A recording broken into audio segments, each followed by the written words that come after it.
Okay, good morning everyone. Today I'm going to introduce my project. So you can see here we are surrounded by so many trees, but maybe you don't realize that they are trees. So in my project we're trying to generate some transgenic poplar, which is kind of tree, to use them to produce ethanol, because as you know, nowadays most of the ethanol in America are produced from corn, but there is a problem. Corn is our food, so if we keep using corn to produce ethanol, it competes our food supply. So there is a potential solution for that. Is like we can use some non-food resource to produce ethanol, like trees and grass. So in my lab, we're using poplar to produce ethanol. As you can see here, they're quite tiny. So there are several poplar trees in one cube, and they're very tiny. And this medium you can see here, it contains all the nutrients the tree need to grow up. Then after 2 or 3 months, they can grow to this big. See here?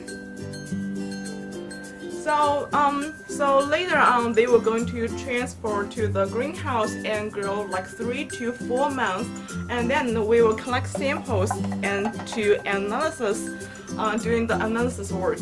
After we collecting samples in the greenhouse, we're going to send them in the oven 100 degrees to dry them.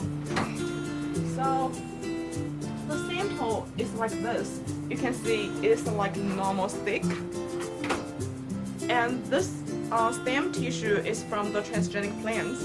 And now we're breaking down the whole stick into those small matches, and then we're going to grind them into the powder.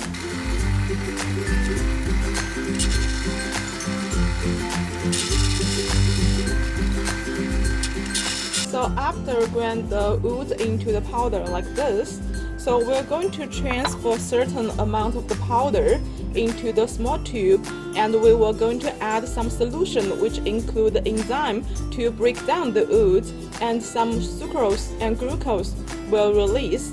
We want to determine how much glucose can be released from each kind of wood.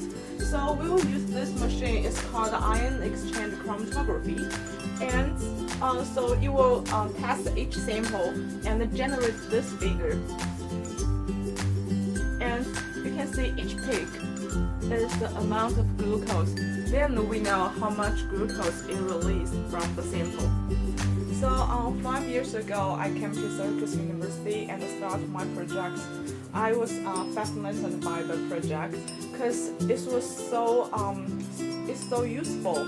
Because nowadays, if we keep using fossil fuel, it generates a lot of problems like pollution. So we need to find some clean energy to replace the fossil fuel.